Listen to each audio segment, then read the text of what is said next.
it. If Hey Melissa, hey Omar, if only you can see what happens behind the scenes before we go live. The glitches, I can't see you, I can't hear you, all that kind of good stuff. And here we are, we made it. So high-fiving Leslie over there. All right, so I'm Tanya Bugbee with Tanya Bugbee Coaching and Consulting. I am a business coach. I coach real estate agents. I coach lenders, small business owners, solopreneurs. And this community, this live every week, is to help each other grow, get us through some tough times. I know the economy is kind of wonky right now, especially for my real estate clients. And I want to create a space where we can share what do we need, what's going on. And it goes both ways. We're not here just to shout out what we need. We want to know what you need. We want to know if you can help. So please make some comments. We don't know you're here. So shout out. Like already, we got Melissa and Omar. And I'm going to now close my mouth and turn it over to Leslie. Leslie, share who you are and about, Strides in Recovery. Hi. Well, hello, Melissa and Omar. I am Leslie Gold, and I am the founder and director of Strides in Recovery. And we are a nonprofit that leads running programs for clients in addiction treatment programs. So we start with people very early in their recovery. We get them out running, and we hope that they experience the mental benefits, the emotional benefits, the physical health benefits, and then we get them in races. So, we get people who have hit bottom, they've been in prison, they've lost everything due to their addiction, they've been living on the streets, and then, a few months later, there they are crossing the finish line of a 5K, a 10K, half marathon. We even have clients who start out with walking 2 miles, and 6 months later, 26.2 miles, they are crossing the finish line of the Los Angeles Marathon. Okay, so that's amazing, because I walked a 5K, and that was a huge accomplishment for me. And my 80-year-old mother was with me. So yay mom. A huge shout out. Obviously Jennifer connected us. So Jennifer's on. Hey, Jennifer. Val, thank you. Sarah, Conchita, and anybody else that's here that hasn't commented yet, thank you for being here. So that's a phenomenal program. Where are you located? We're in Los Angeles. You're in Los Angeles. And if you all my questions are optional answers, right? Sure. How did this happen? How did you land with your nonprofit? I mean, it's a business. You're running a business. How did you land here? A lot of kind of one-off conversations and unrelated things that just lined up to make this happen. Before I go into it, I want to give a shout out to Jen, because that's her logo. She designed it for me. I'm actually connecting Jen with one of my clients to do his logo this week. So shout out for Jen, who's making comments. Anybody needs a logo? Quick sidebar. Jennifer make great ones. She just did one for me too. So yeah. Yeah, she does all our event logos too, and T-shirt designs and the medals and. Nice. Yeah. Very cool. So how did I get into this? I have always been a runner, ever since high school, and it was something that I always did really for myself, like, get a little quiet time, reduce some stress, lose some of those pregnancy pounds. And I'd run, a couple miles, couple days a week. It was not much of a big deal. And then a neighbor of mine encouraged me to run a half marathon, which is 13.1 miles, and did that. So that was kind of fun. And well, then of course my friends are like, oh, you should run a full marathon.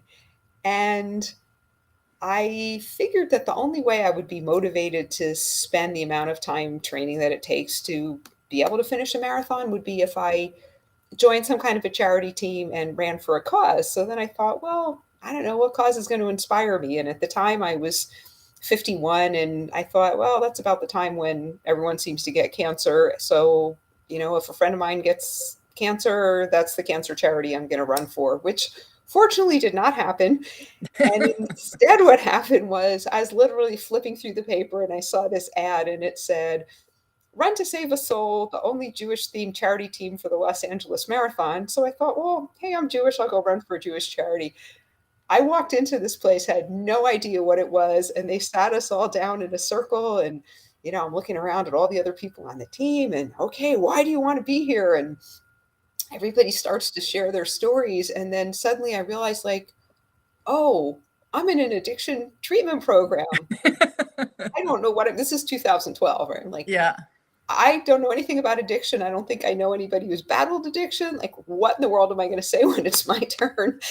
And they got to me and I said, well, I just wanted to run for a good cause. And I actually got like this huge round of applause from the group. I was worried they were Nice. going to think like, you don't belong here. But so I started running with them. I ran my first LA marathon, and just in running all those miles side by side with people who were going through the program, I learned a lot about addiction and addiction Sure. recovery. And then I started to do a lot of the research to understand the science behind why exercise actually speeds up brain healing and changes brain chemistry. So, there are numerous obvious physical health benefits, but also the brain health benefits and the emotional health benefits and mental health benefits. And then I started thinking, as I would hear all the stories from people that were in this program, like, wow, I learned I'm stronger than I thought, or Mm-hmm. this taught me I could do whatever I put my mind to, or I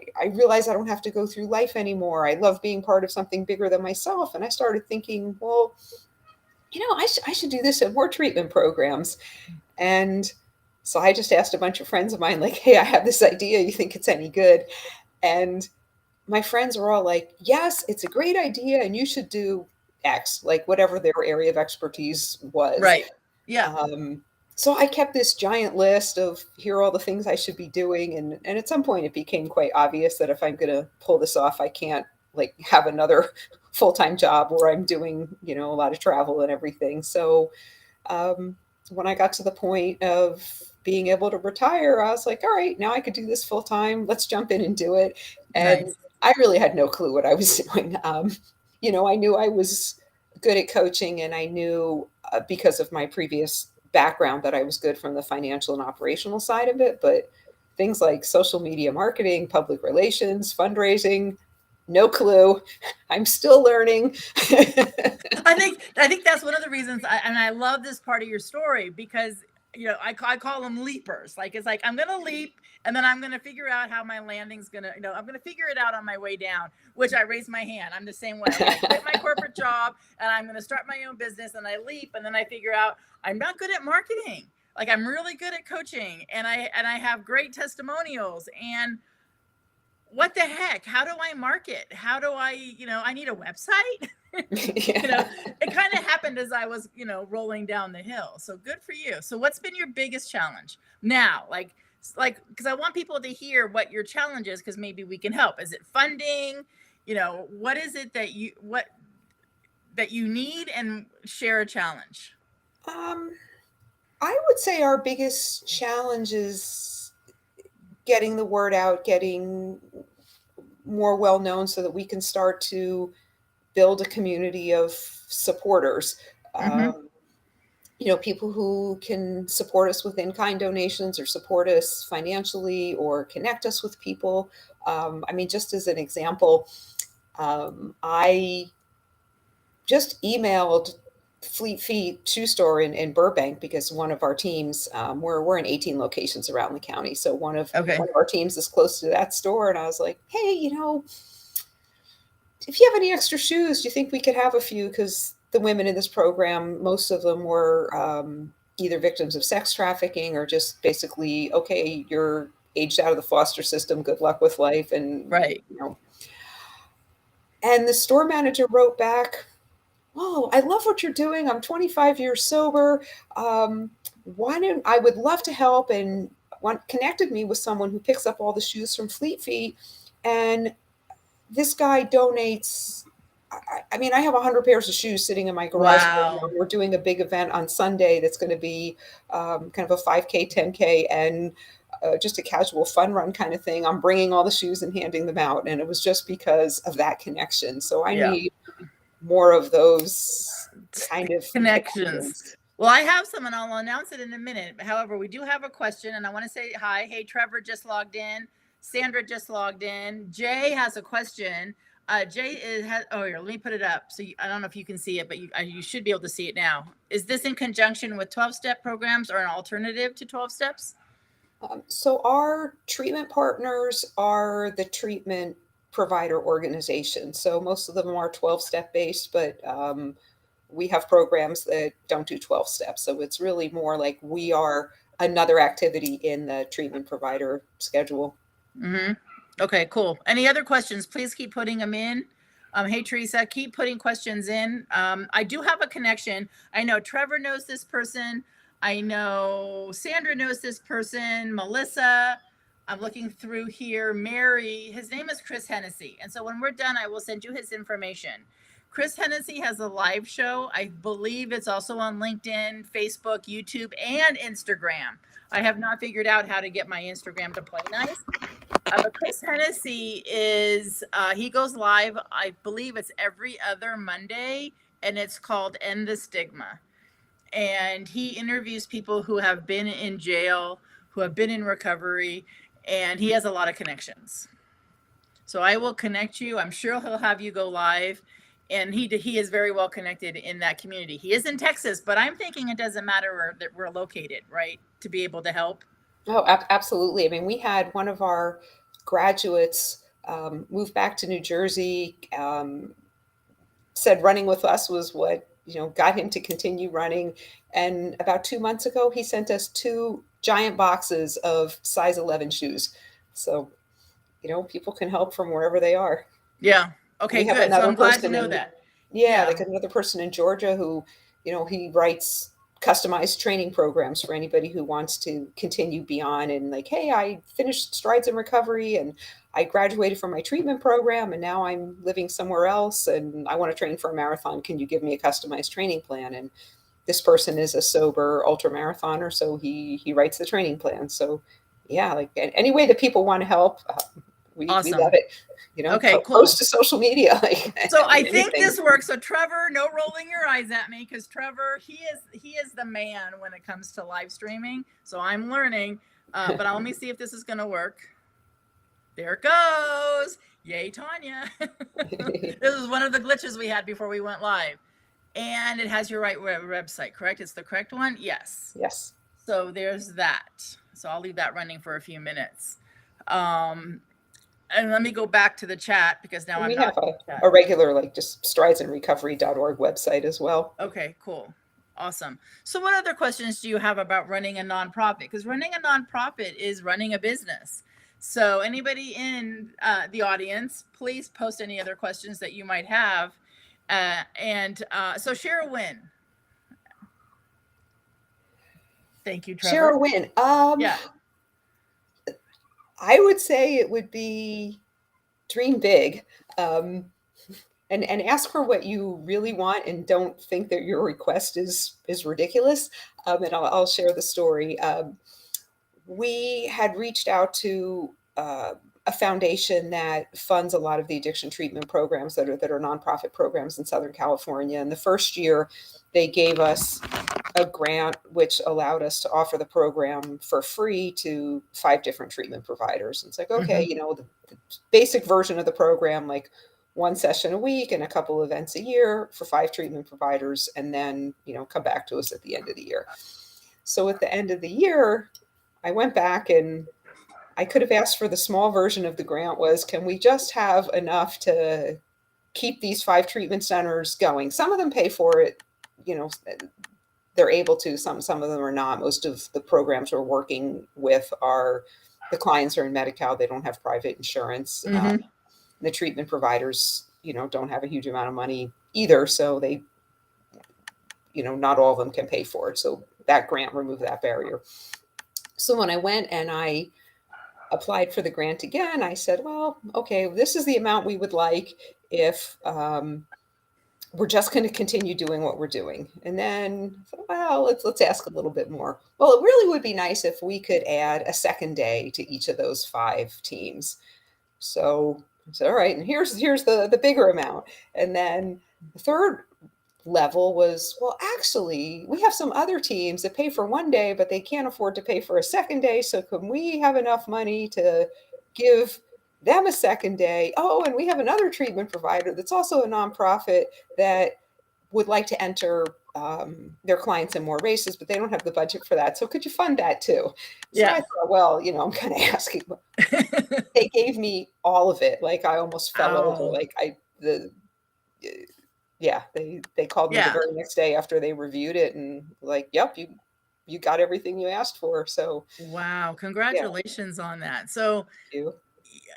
asking for what we want is not always easy, right? It's like, oh, I don't want to be pushy, or oh, I don't want to be salesy. So on a scale of 1 to 10, 10 being it was super easy and 1 it was really really hard. Where did you land on how hard or easy it was for that big ask? Um, I would say it was pretty easy because I gave them fallback options. Because one Well, of there the you go. questions in the grant application was, what happens if you don't get the grant? And it's like, well, we're going to have to pull the plug on what you supported last year.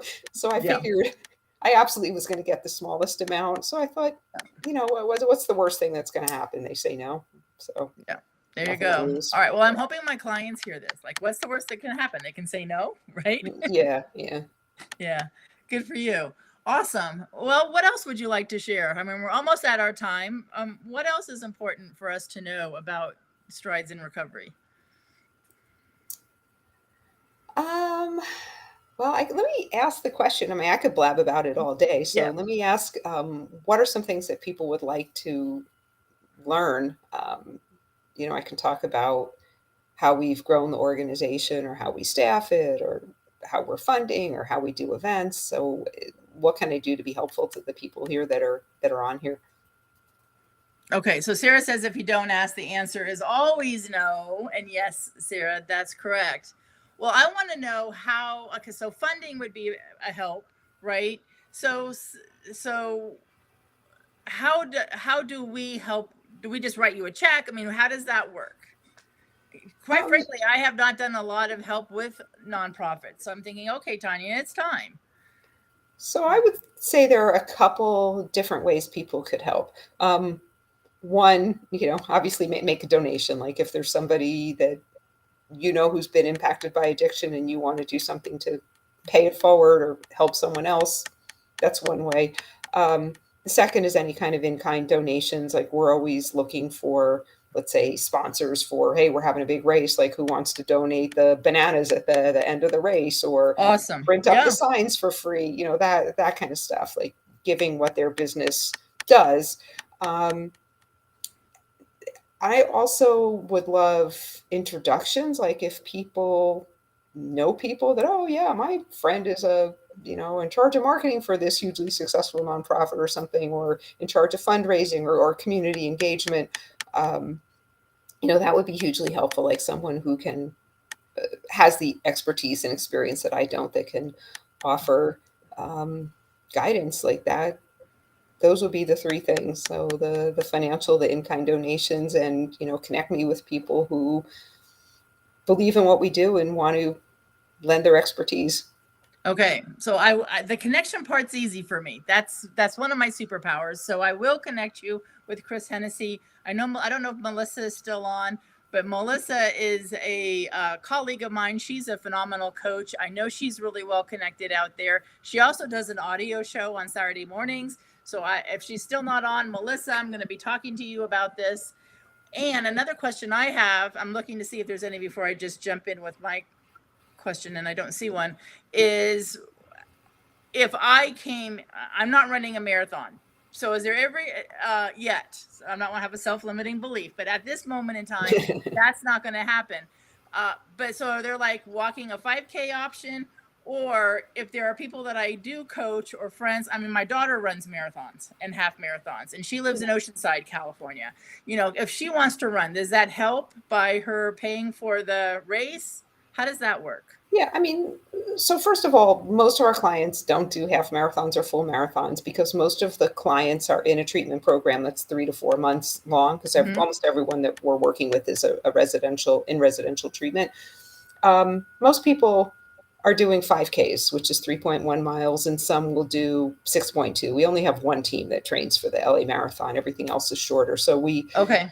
and one of our guiding principles is everybody is welcome regardless of level of fitness. I mean, we had one race where the people were doing a 10K. They were walking it so slowly that the race crew was literally right behind them picking up the barricade. Yeah, So there you go. we don't care. It's like, if you want to try, we'll support you. We don't care. A lot of, also if you've been living on the streets for years and you've been battling addiction, you're not coming in like healthy. No. So it's just like, you know what? We just tell people you'll feel better in an hour than you do right now. So get out and get moving.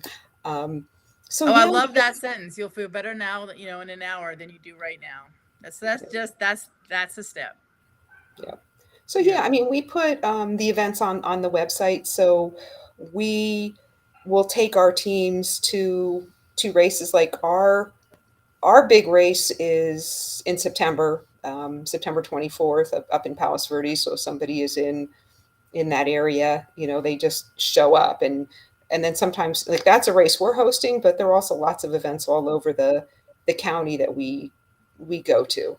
Yep. So like we were at the Brentwood 5K 10K. I think we had 60 people running that race, and they were all in the Strides and Recovery shirts, and we had some people see us and, oh, hey, how could I volunteer for this organization? So our main thing, like, I don't know about PR either.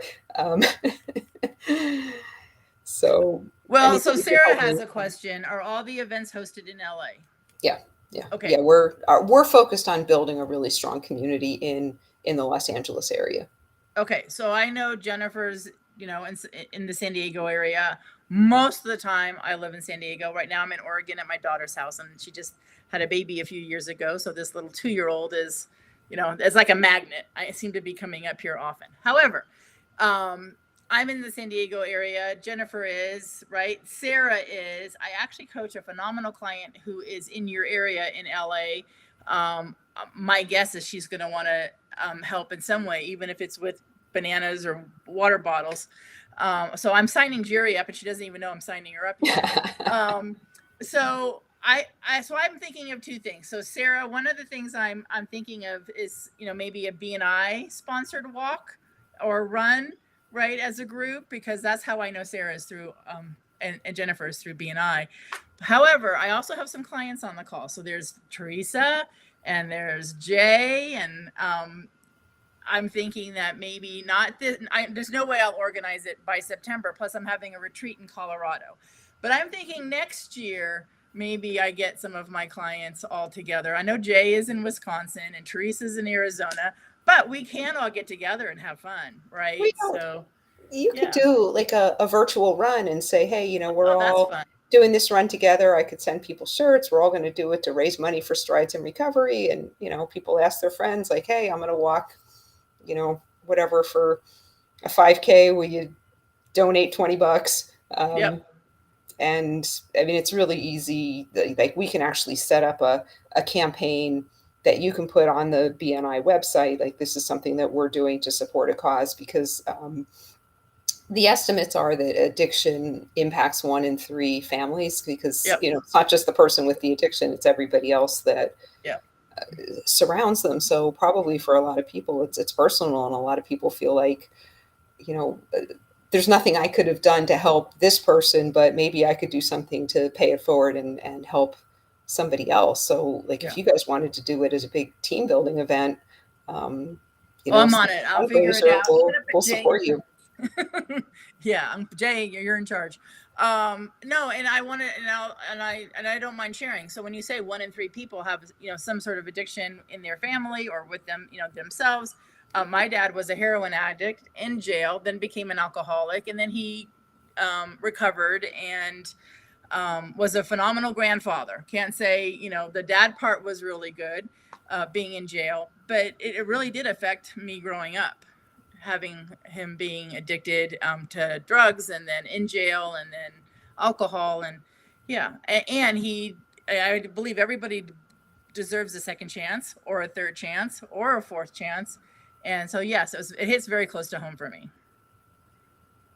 Yeah. So I think I have a yes with Sarah. I love that idea, Tanya. Let's get Ed Wilson involved. Yes. Absolutely. And Jennifer's not saying no. So there we go. We are going to come up with a BNI sponsored event, and then I will definitely have my coaching clients. And I coach some phenomenal humans all over. So we'll either do it virtually or some will want to fly in. You never know. So thank you. So I'm pretty sure we're at 4:30, and I want to honor everybody's time. So any quick last questions? Now is the time. Speak now or forever hold your peace. And Leslie, thank you. Oh, you're welcome. Thank you for having me on. Yeah. I have a feeling there'll be some help coming your way, and I will absolutely connect you to Chris Hennessy, because I know he is very well connected in the in that community, especially with people coming out of jail. So, and he's always looking for guests and ways to help. He's a phenomenal human. Great. All right, everybody, we're signing off. Thank you so much for showing up this week. Thank you.